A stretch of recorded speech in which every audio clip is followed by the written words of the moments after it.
All right. That's Look all. like we back. All right, we back, man. We back. What's going on, man? It's your boy Troy. It's your boy Sean. Hey, we back tapped in again. Tapped in.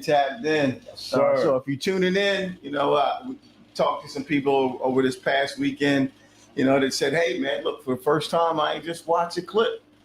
So you looked at it, it was like, that's only 38 minutes. Let me lock in. That's it, Listen man. to the whole thing. So I was like, that's what's up. Yeah. So we want to hear more of that stuff when we see you, or, in the comments that these clips is just, baiting you in where you like, you know what, man, let me just tap in and see what the whole episode is about, because you always gonna find some gems. We always try to drop some gems. No Not doubt. try to, but we try to have conversation, and within that conversation, things just come through. Yeah, So well, from experience, man, and life, man. We was talking about that this weekend, man. I was sharing, man. We all have so much of experiences and stuff, man, and we share it, man. And I'm sure it's things you guys could share with us, man. So feel free, man. Tap in, man. Talk to us. Hit us up. Yep. And as always, like, comment, share, hit that like button. Facebook, Instagram, YouTube, TikTok, wherever you finding this at, just let us know.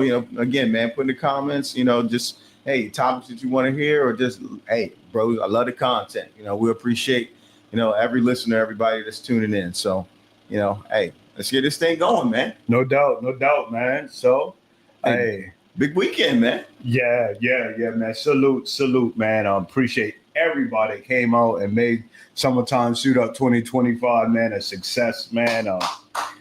Hey. When I say, you hear people say it's a vibe, man, it was really a vibe, man. It was, man. Man, Jokers was walking different in there, man. Jokers, you see see around town. You see them all the time, they like, it was a little different in the strut, it was really, and some jokers, man, they put that thing on, man. Oh, man, they came out, man, they did that thing, man, they put it on, man. It was just dope. It was a dope experience, man. And even with that, with everybody putting it on, you didn't feel no competition. There wasn't no competitiveness there. It was just like unison, man. Everybody was on one accord. It was just a great day, man. I mean, days and days after, man, people started hitting us up. Man, it was great, man. We just enjoyed it. And it's good also seeing the progression, from last year to this year, even the venue, the venue was lent itself well to what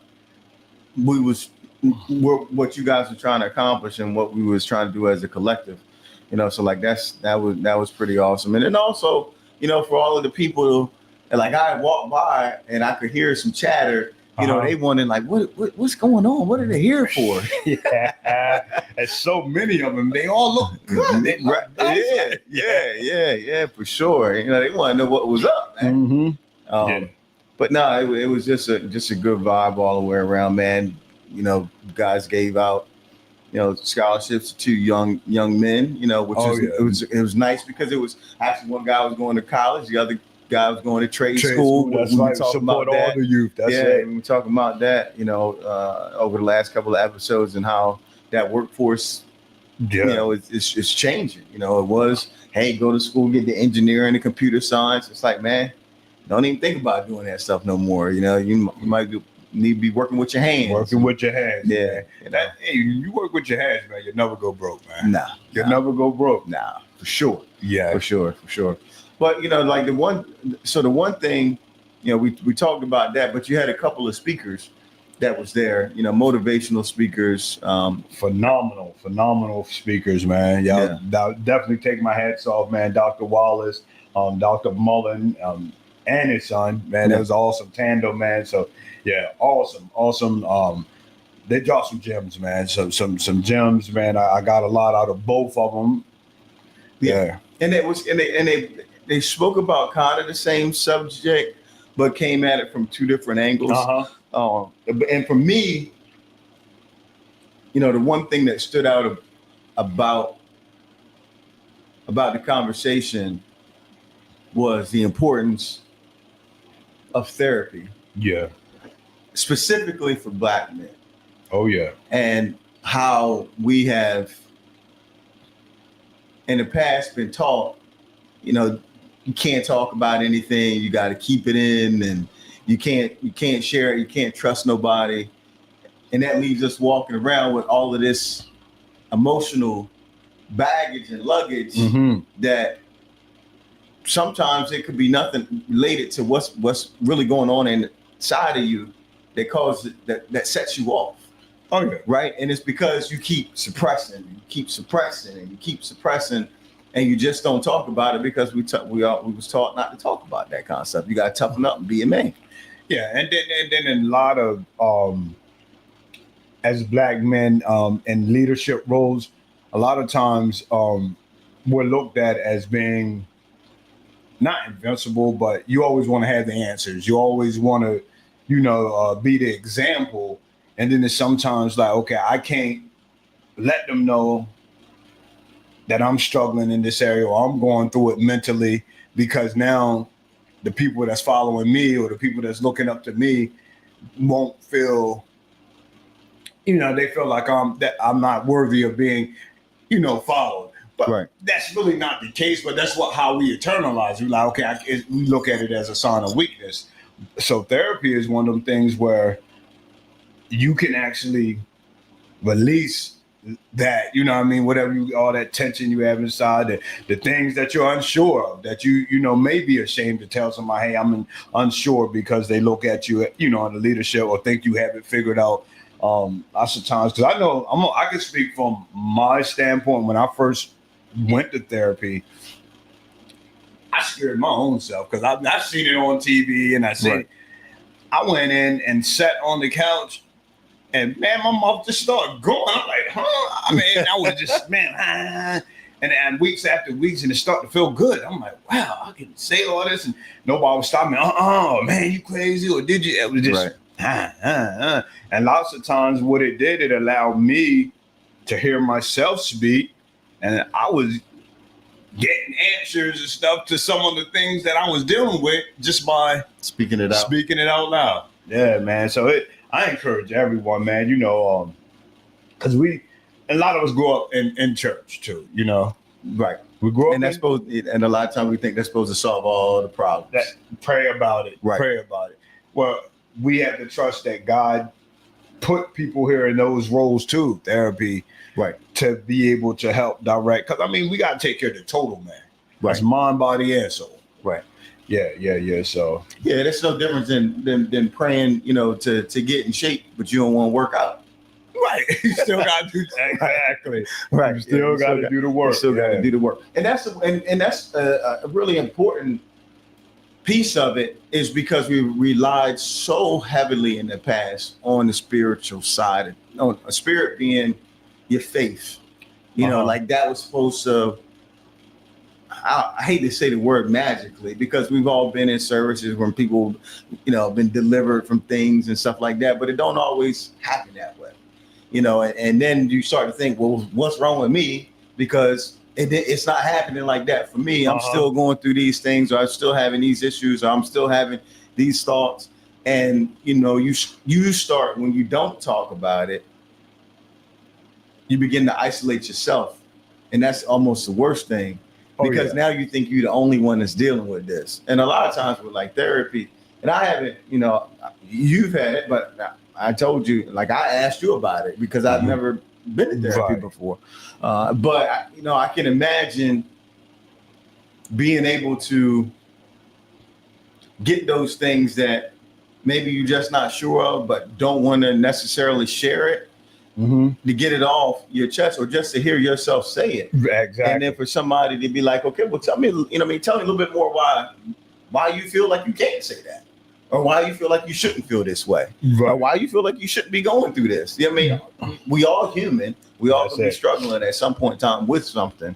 And just to be able to have somebody to be unobjective, to be able to listen to you and hear you out. And then it's things we go through in life.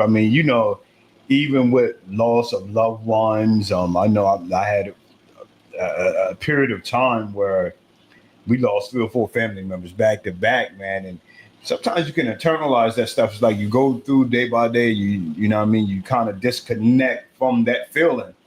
And, I was talking to somebody earlier today, and they were saying it's a process. And he had actually just lost, his father. And he was saying a good friend of his was telling him, you have to feel, deal, and then heal. But it's a process. And sometimes we can't go through that process because we don't allow ourselves to feel sometimes. If we honest, we, you know what I mean? We got to suck it up. Right. Well, man, suck it up, be tough. You can't let the family see you crying. You can't let, you know what I mean? There's so much that we internalize, and it's going to show out somewhere else. Right. It's going to show up somewhere else, man. And I just found, man, that, and listening to a lot of brothers, man, I think I sent you a clip this week too, man, about, you know, it does wonders, man, when you start to be able to identify some of the feelings and things that you have that you normally wouldn't just say out loud. And actually, that clip that you sent me was interesting because I'm not one to talk a lot. And I think we share the same thing where we've talked about it, where we may have some people in our lives that we'll share certain things with, but we won't share other things with. Right. And then we'll share other things with other people, but we won't share those other things with them. Right. You know, because of the relationship part of it. And, you know, he was saying that he had talked to his therapist, and he was like, you know, why don't you talk to your friends? He was like, man, that's not how we was brought up. You know, you can't be vulnerable and, you know, be telling people how you feeling and stuff like that and get the respect that you want. And he was like, well, then you really don't have no friends then. Right. Yeah. Right. Because if you don't have people that just love you for who you are, not who they try and make you be or what they think you should be or whatever, but people that's in your life because they really want to be a part of your life. If you can't be open and share stuff with them, not saying everything, right? You know, like you might have a best friend, but you might not share everything with that best friend. You might share the things that you know that is cool to share. You know, you might have another friend that might not be as a long, endearing friend as that person, but you feel more comfortable sharing other things with. But it allows you to be able to have a sounding board other than just yourself. Oh yeah.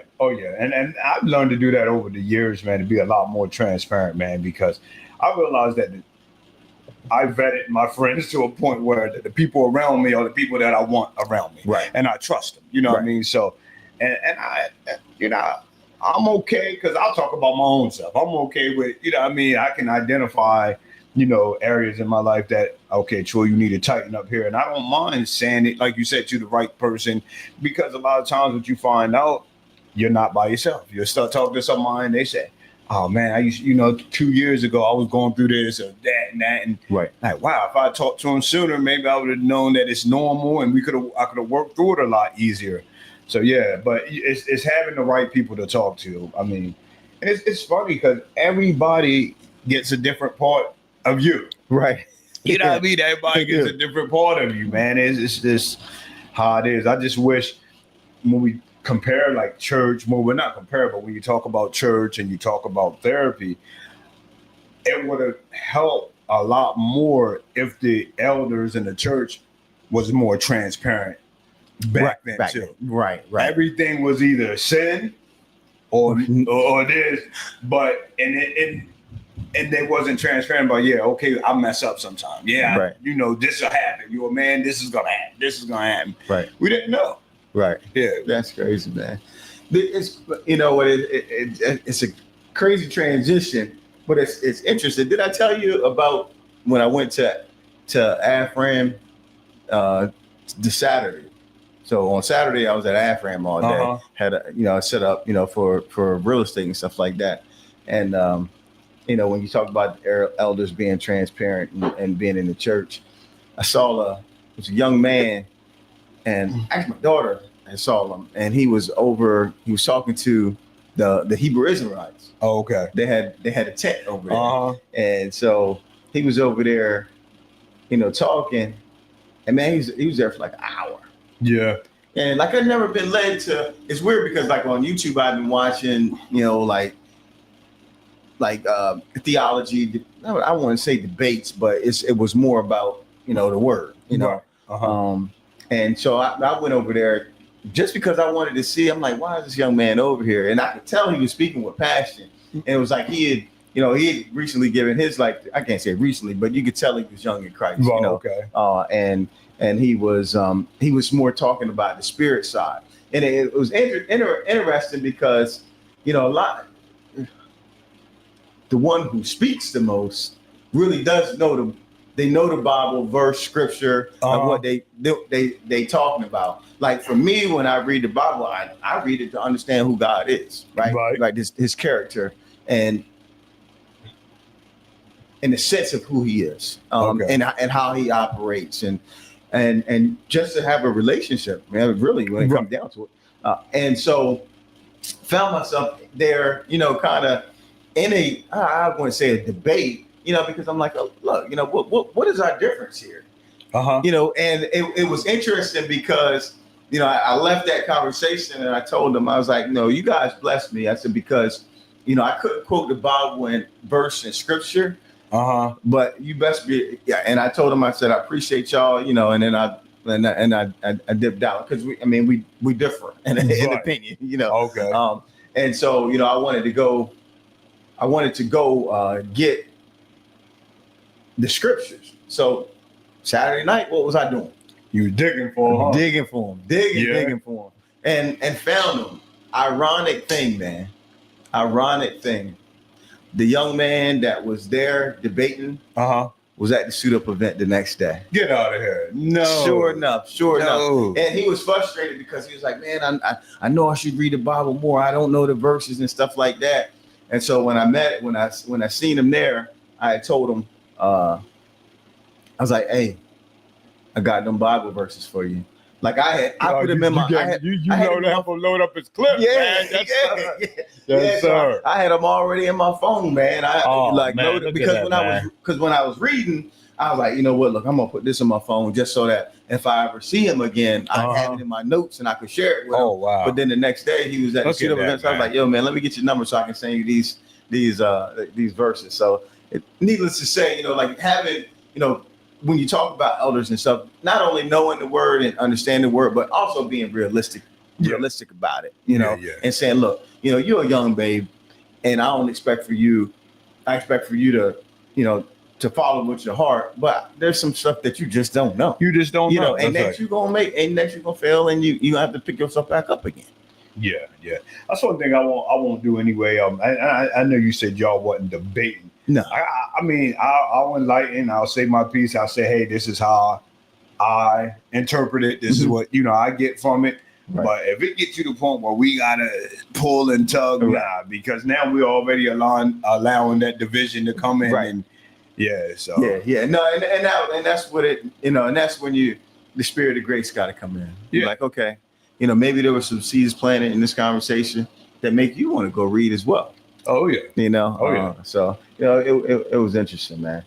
You know, so one of the things that we was talking about, we got our kids, both our kids grade go. Yours going into third year, junior year, third year, junior year, and then my son's sophomore year, both at HBC. Freshman year at HBCU. Yes, and you know, so that's pretty interesting. But you know, your daughter being in her junior year, we're getting into that adulting time, you know, adult decisions and adult habits. That's it. No doubt. You know, and realizing the kind of the standards that you set for yourself now really is going to set the tone for who and what you become as an adult. That's the exact conversation I had with her. Yeah, that's the exact. And she's a pretty regimented person, but you know, it's a culture shock. When you go away, you go to school, it's a whole new, okay, I'm on my own, I can do my own thing.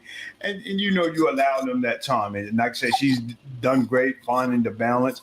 But I had a conversation with her, said, listen, these years right here are the ones that are taking you into adulthood. You know, you're going to be making some real life decisions. So now the habits that you create for yourself now is going to be the ones that you're going to take with you. So it's important, man, to start putting those things in place. Even with, you know, I mean, I think she's going to do like a work study, or she's going to be working something, even with your finances, like everything, because you don't want to wait till you get out of college and say, okay, I'm into my career job, and you go buy a home or something and you don't know how to budget. You know, now these next 2 years is very important, even on that aspect of time management. even with down to, I think we talked about this, selecting the type of friends that you're gonna, you know what I mean, because these are the friends that you're taking with you into your real life. Yeah. Like, These people are probably going to be with you for the rest of your life. yeah. I mean, some of Yeah. these friends that you're going to make right now is going to be rocking with you. Yeah. They probably going to be in the weddings and, you know what I mean? Stuff Right. like, you know what I mean? Like they're Exactly. going to be at the anniversaries, the baby showers. I mean, like they're going to be at all of these type of things. Mhm. And so that matters. And like habits is, you know, all across your life, you know, like as far as, you know, taking care of yourself mentally, you know, physically, spiritually, you know, having, you know, looking at your life and not just letting life happen to you, but having a plan and a goal in place. You know, in business, you should be always having a 5-year plan. Mhm. You know, that's one of the biggest things. And actually, I learned that the most I did it in my business, but where I really learned it at a lot was when we were starting in school. Uh-huh. Like we had Okay. 5-year goals. So we was always working towards 5-year goals. And then at about 2 to 3 years, Uh-huh. we were reevaluating that 5-year goal Mhm. again. You know, Mhm. so you constantly adjust. And if you're doing that, you're constantly moving forward. But it's not by chance. It's because you set clear, attainable goals that you're trying to get to. Mhm. And you should be doing that in your own personal life. It's like as far as your career, as far as, you know, your family, maybe milestones, goals like purchasing a house or, you know, things like that. You don't want to just kind of like, this is what I want to do. Like if you say you want to purchase a house in 5 years, okay, now we got to reverse engineer. How much is it going to cost me to buy a house in 5 years? Right. If I'm getting the first time home buyer, either I'm going to get something to USDA where it's 100% financing, but I still need a down payment. How much is my down payment going to have to be? Okay, my down payment is going to have to be $15,000. So if I want to buy a house in 5 years, I got to save up $15,000 for the down payment. So you want to do $3,000 a year or this, that, but it's a plan, Right, to work towards. And now that becomes easy because if you're saying down $3,000 a year, and then you break that down to monthly, and then you break that down to weekly or bi-weekly, now that $15,000 don't seem that much because it's only like $100 something every 2 weeks, right? Okay, I'm just putting that aside. You put it in an account, and you know what that's for, Right. and you working towards that. So now when you get there, it's just like, okay, 5 years, we looking for a crib, we got the down payment. Credit was a part of that, so it gave us time to be able to, if we had any credit issues that we needed to clear up, we could do it during that time frame. You know, so it's like don't let life happen to you. You know, have a plan in place where you want to go, and you'd be surprised at how much you can actually accomplish in a shorter period of time. Oh yeah. Just with being intentional, man. You know, setting intentional goals. But habits are real important, man. And on the flip side of that, it's a good thing to be able to identify habits that are not so healthy, because sometimes you can slip in some not so healthy habits and not realize it until the result, and then you're like, wait a minute, right? But it becomes, this has pulled me away from my goal. Them darn tater chips, man. that one bowl of ice cream turned into, man, I'm gonna have another one tomorrow night. And then you start getting in the zone, like you watching a series. You get on your recliner, you like, man, this is so comfortable. Next thing you know, that you done went the whole week. bowl. Man, it said drizzle on. Yeah. But I mean, and it happens. So sometimes, I mean, even identifying that you're slipping into, you know. But I think more you create those healthy habits, it makes it harder for you to, because even with the gym, man, like most time I do 4 days a week. Now it's times in my life where we get super busy and I'm not able to go those 4 days, and when I'm not able to go, it makes it easier for me to start missing days. I take a week off. You know, you go on vacation, then you come back and say, "Oh, I'll go to night." Next thing you know, you're going 2 nights, and it's easier. But when I'm going consistently, it's harder for me to miss. Right. Yes. Yeah. Because you're in the, it's like you're in the rhythm. You know what I mean? That's part of the rhythm. Yeah. And part of it goes back to that health, that mental health part of it, is like you're doing something that actually makes you feel good about yourself. Right. And so it's one thing that's out of the way that you know, what I mean, this is checked off the box. It's not like you sitting there, because even though when you take that week off and it's in the back of your mind, man, I really should be at least working out, you know, doing a little something, getting maybe 20 minutes in. At least, you know, at least that way I'm still doing something towards the goal. Right. Might have changed or adjusted. But and again, like last week we were just talking about it, you know, when you were saying about when you had lost the 70 pounds, and it was about readjusting that goal. Right now I done lost it. Okay, now I'm where I want to be at. What's the next goal? All right, I don't want to gain no more than 10 pounds in the next 5 years. You know, so now it's like, okay, the routine is different, and it's for a different purpose. Right. You know, it makes things a lot easier. But yeah, man. So like, especially with young kids, you know, just having healthy, good habits, and just as important, if not more important, figuring out what those unhealthy habits are and getting them under control before they control your life. You know what? I just thought about when you say young kids, man, because we, you know, it's nearing back to school, and shout out to Mom Deuce, man. I remember, and I'm sure it happened in a lot of Black households across the land. But right at the end of the summer, maybe 2 weeks before it's time, they say you got to start getting in the habit of going to bed early for school. So so you up till 10, 11 o'clock all summer long. Now you got to start getting in that habit and start. So y'all going to start going. It's not in school yet, but see what? You gotta get in that habit of going to bed. Because that first day of school, man, when that alarm clock go off from mom and dad come in that room, you stuck to that bed. Yeah. I do it with my younger kids. Oh yeah, for sure, man, for sure. We gotta get in the routine. Get in the routine. Yeah, get in the routine. And it's crazy because I got kids my kids are younger. So like I remember with Tatum, she's 13 now, and it's so prevalent in my mind because my youngest is already going to kindergarten. Man, I remember when she started kindergarten, when she would come home from school, man, she would be out for about 2-3 hours. School put something on her.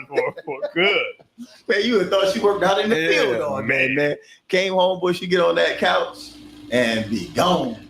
Wow. And that happened. I mean, she was probably like that for, I'd say, like the whole first marking period, man. Like she was. It was adjustment. It was adjustment, man. It was adjustment. So that's interesting. So shout out to all y'all that's ready to go back to school.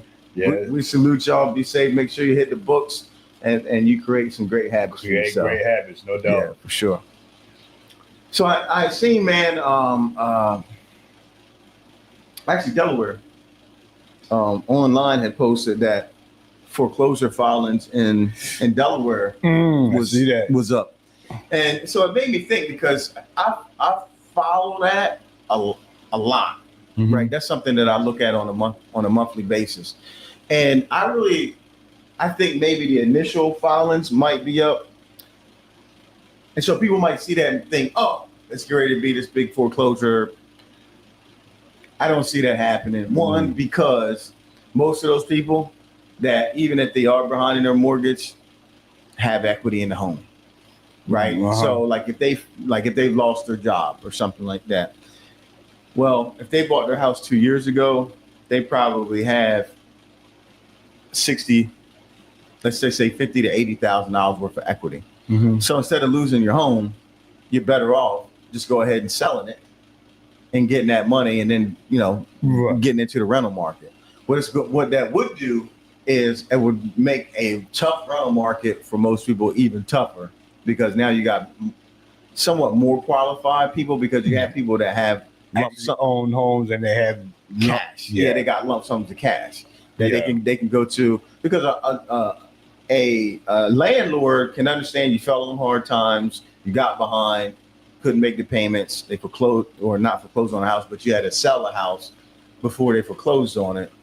And now that explains why you got $50,000 worth of cash. You want to charge $1,500, $2,000 a month in rent. I'll pay you 10 months up front.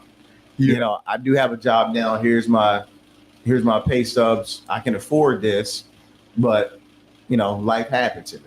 And so, I think you might see more of that. Now, what that could do as far as the market in general, it's caused a shifting in pricing, but nothing more than 5 or 10%, in home values. But I don't even see that. I'll be honest, like in Sussex, in Sussex County, I remember at one point in time, this was before the pandemic, it was nothing to have 50 to 70 houses on a sheriff's sale a month. Wow. Now there's like maybe 20. So let me ask you a question though. I'm sorry to switch lanes, but you was talking about the selling before it goes into like a foreclosure or whatnot. So if you're a homeowner and you do fall on those times and you're gonna file bankruptcy or things like that, what time frame would you make that decision in? Like when would you advise somebody, say, okay, it's time for us to get from under this? So I would say because there's a process, because typically a bank won't even file a motion to foreclose, which is their right, which is when you sign that mortgage in the note, in there, it says that they have a right to accelerate the loan if you don't make your payments. Right. Typically that comes after you're you're in between 90 and 120 days late. At that point in time, they won't even let you make like partial payments. You'll have to pay whatever your past due amount is and get in good standings, or they'll just continue with they'll file a motion to foreclose, which is basically the form that they have to turn into Superior Court of Delaware that says we're exercising our right to execute on the mortgage to be able to get the property because that's where our equity is right now. At that point in time, you need to be really honestly looking like, okay, there's a couple things. During that time, if you've lost your job, you should be actively looking for employment because it allows for you to be able to get a forbearance. Sometimes they'll do a forbearance. Most time they'll do a loan modification. So they'll put it on, tack it on to the end of your loan. To the end, right? So they'll re-aggregate what your principal balance is, and then they'll take whatever your late balance is that you have not paid, and then they'll usually spread it out over a 30, sometimes even 40-year period time frame. So they'll spread. So you could have been in the house for 5 years, only have 25 years left on a 30-year mortgage, and if you get behind, but you show that you're employed and for whatever reason you fell behind, they can recast that loan for 30 years, 35 years, or 40 years to be able to make the payment more manageable for you to be able to stay in that home, which is something that didn't happen. That specifically came about from the mortgage crisis back in 2008. Short sales specifically were created because of the mortgage crisis in 08. Right. That didn't even exist. That wasn't even a department in the banks prior to 2008. Wow. Like, I mean, I'll be honest, I probably was one of the first people that did a short sale. And it was just like I had been hearing about it, but even the bank, I can't say the first person, but I think it was Chase Bank, they hadn't done one. Right. And I was working through the first one that they had done. Wow. You know what I mean? So that's how new it was, where they were trying to figure out, okay, well, how can we, how does this process work? And then they would get an appraisal, and then they would see what the appraised value was, and it wouldn't be worth as much as what the mortgage was on it. And so, then that's how that whole thing went out. But if let's just say you still don't have employment, they filed for that paperwork to foreclose. At that point in time, you got two decisions to make. One is, I need to find a job, get some kind of employment to try to get the modification, or two, you're either gonna have to file for bankruptcy. In Delaware, if you file a petition for bankruptcy, it will automatically delay that foreclosure for a year. Oh, right. It'll allow for you to because that typically, if you file for bankruptcy during that time frame, you're going to be meeting with a bankruptcy attorney. Oh yeah. Calculating up all the debt and stuff that you have, how much income you have, and then they're going to advise you what the best thing for you to do is. They're going to either try to come up with a deal to consolidate all of the stuff that you own, or they're going to package everything into that bankruptcy, and you're going to have to walk away from it. And so, but then actually it's three things. Then the third thing is finding out how much equity you actually have in the house. Right. Because depending on how long you've been there could be a ton of equity locked up in that house that you're never going to be able to access unless you sell it. Right. So let's just say somebody's been in their house for the last 10 years and if they've been in the house the last 10 years, and they haven't refinanced, they've got over $100,000 in equity. Yeah. Uh-huh. So, okay, you need to reach out to a real estate agent and say, hey, can you help me determine the value for what my house is worth? And then at that point in time, you have to strategically price your home. Let's just say in the normal market, your house is worth $400,000 because of your circumstances and your clock is ticking. Yeah, we coming in at $390, right? Let's come in at $390. People are gonna want to know, hey, we're motivated to sell, because in that way you're taking the guesswork of how long it's going to take me. If it's the average marketing time right now is 60 days for an existing home, and your house is supposed to be priced at $400 and we priced it at $390, we cut that in half. Anybody's looking at a house in that price point immediately is looking at your house because it's $10,000 less than what it should be, right? So now they're like, okay, well, this is a deal. Mm-hmm. I want to get this. And so that allows for you to be able to, now you're in control of it. Right. Even if you have to do a short-term rental or, stay with, make arrangements to stay with family for a month or two until you can find a rental, or give you an opportunity to call some property management companies and say, hey, look, I had to sell my house. I've got this much that I can put down on a rental. Would you guys be willing to work with me? Right. And so that allows for you to be able to kind of plan and take control of that situation instead of kind of just sitting back, woe is me. Right. And like you said, let life happen to you. You gotta do something. Right. You gotta bounce back. That's great information, man. Yeah, so hopefully that's something that'll help anybody who's going through that type of situation right now. No For doubt. sure. No doubt. For sure. And actually, you know what that made me think about, which I even questioned if I wanted to say something, but it made me think about COVID. And after COVID, the acceleration of AI. See, what COVID did was it accelerated technology and the ability to have meetings virtually and things like that. You think about it. Before then, if you want to have a meeting, nobody was doing Zooms. You had to go to those meetings. Yeah. And so now I could, in the past, had a meeting in Wilmington, and then I would have had a meeting in Georgetown. It would have took all of my day driving up to Wilmington, then coming back to Georgetown. Well, now I can be in my office, zoom into the meeting in Wilmington, and then maybe I just go to the one in Georgetown, or I zoom into the one in Georgetown too. Right. The other thing that it did was, like, jobs where people didn't have to be in the office, now they can work from home. The flip side to that is, with the advancement of AI and what it can do, and you think about like the automated calls and the voice training and what the AI can do as far as like talking and doing prompts, it makes me wonder, in the future, not so far away, like those stay-at-home jobs, what are going to happen to them?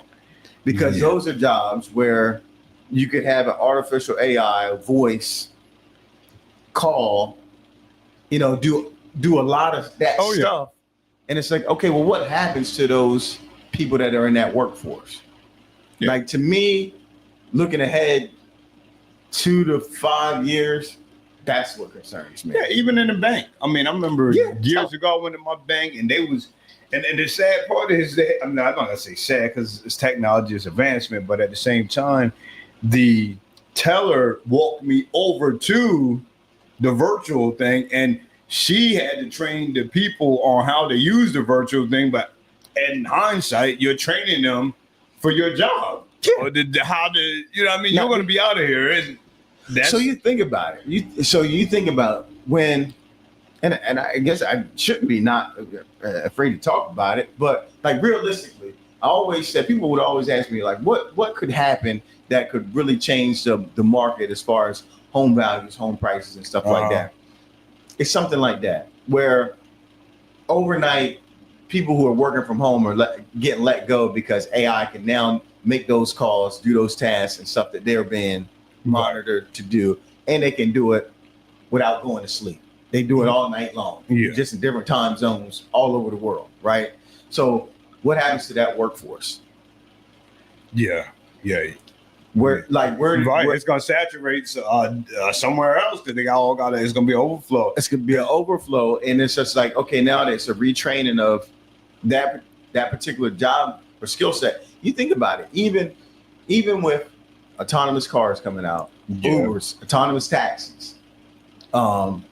They was talking about like with Teslas, the newer models of the Teslas are coming out with a fully automated version. Mm-hmm. And so you could, let's just say you own a Tesla. Right. You could, in theory, in the future, 2 to 5 years, take a trip, drive your Tesla to BWI, charge it up, fly out, go to Africa for 2 weeks. Your Tesla can turn into a Uber taxi because it's got the autonomous driving in it, and they can be making you money. Why you like? That's how much this thing is changing, man. Yeah. And so, for me and where my mind am so far away from it that I can't even fathom it. But this thing that it's going to be a generation of people born into that, right? Well, it's their norm, right? Hey, you come driving up that. Nah, I want that car with nobody. Like that's what they want, right? Yeah. And you think about it. Unfortunately, the biggest employer for men is driving. Yeah. Right. And so now you start getting, automated semis, tractor trailers. Yeah. You know what I mean? Like, what does that do? So it's something. It's something that we should be thinking about. Oh, yeah. And that's why, like, anytime that I can talk about it, like trades and things like that. Even if you say, okay, well, I'm driving trucks, but I'm gonna learn how to work on them now because it's gonna be a need for that. Yeah. It's gonna be they gonna blow tires. Somebody gonna have to come and change the tires. Yeah. You know what I mean? So there's certain jobs that will be created by it, but if you're not thinking about it right now, you can miss that wave. And a lot of people just aren't, they're so entrenched into their daily lives that they're not paying attention to what's going on around them. And some of those less desirable jobs, man, that people worked in the years and years. Actually, they're going to be some of the ones that stand. Some of the jobs that nobody really wanted to do, but they hands-on jobs where you actually need a person. You know what I mean? So. They're actually gonna be creme de la creme, man. Creme de la creme. Yeah. That's that's the transfer of wealth. But the other thing with AI is that it's a leveling playing field, and so the people that learn it, because it's not like there's a class of people who knew it before another class. Like we all got introduced to it at the same time. Yeah. And so if you're intentional, if you create those healthy daily habits around trying to learn this thing. We always been creative. We're gonna find the niches. We're gonna find out how to make it work and how to hustle within it. Exactly. And so you just gotta know that it's happening, and that's what we got. And we got this platform. That's what we're gonna use it for. That's people, no doubt. Hey, you guys need to learn this and get to work on it. Yeah, for sure. Stuff, man. No doubt. Hey, so as always, man, we appreciate y'all tapping in with us. Like, comment, share, Facebook, Instagram, YouTube, TikTok. Hey, the whole nine, man. The whole nine. Tap in with us. We told y'all we cooking on this side, so yeah, I mean, got something new, coming up, and we just hope you guys realize and appreciate the growth that's happening here. No doubt. And stay tapped in with us, y'all. Tap in. Peace. Peace.